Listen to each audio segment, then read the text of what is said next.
Number 1. The Porsche Cayenne. Porsche fans are generally a bunch of conservative snobs, concentrating on their car's originality and praising the air-cooled engines of yesterday. When Porsche introduced the Cayenne, they were outraged, along with most of the car-buying public. Before 2003, Porsche never made a four-door model, let alone a full-size luxury SUV with 911-inspired fascia. It was an utter travesty in their eyes, and most car journalists criticized the model since it ruined Porsche's carefully built reputation as a sports car brand of the highest order. However, we can now say that this was a brilliant move.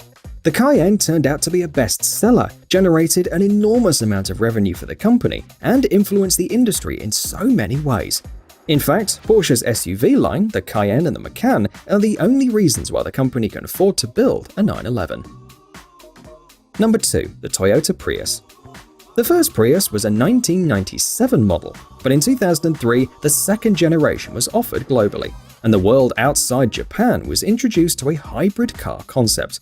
Almost immediately, the Prius generated a lot of criticism from the press since the car had substandard driving dynamics, terrible CTV transmission, poor performance, a high price, and a terrible design. It didn't help that Toyota tried to explain that the car was designed to achieve the best fuel economy possible, the lowest drag coefficient, and that the whole point of the Prius was to be an environmentally friendly vehicle. It immediately became the laughingstock of the car community.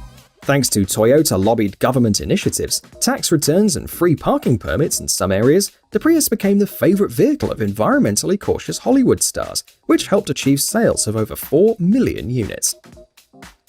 Number 3. The Chrysler PT Cruiser.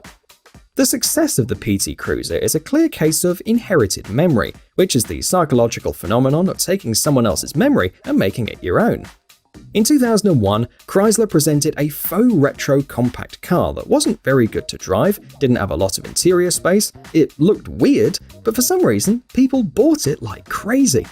The trick was that the PT Cruiser reminded them of the good old days, the 40s and the 50s, classic movies and old-school Hollywood glamour, even though none of the PT Cruiser's buyers were old enough to remember that. Chrysler managed to sell over 1.3 million units to middle-class buyers worldwide, despite the car being substandard in terms of handling, performance, and always came bottom in magazine tests. It was one of the first cars to adopt the modern consumerist doctrine that image is far more important than the essence. Number 4. The Renault Avantime. In 2001, Renault combined two polar opposites of the car spectrum to answer the question that nobody asked: what would a minivan coupe look like? Even though the Avantime was an engineering marvel and nobody had ever managed to make such a long hardtop with a glass roof, the whole car was utterly pointless.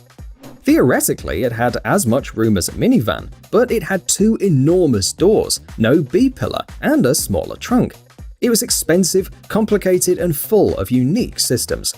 As with most French cars of the era, it was bound to give you trouble. It was envisioned as a Gran Turismo coupe, but it drove like an ordinary Espace, and its minivan shape had questionable elegance.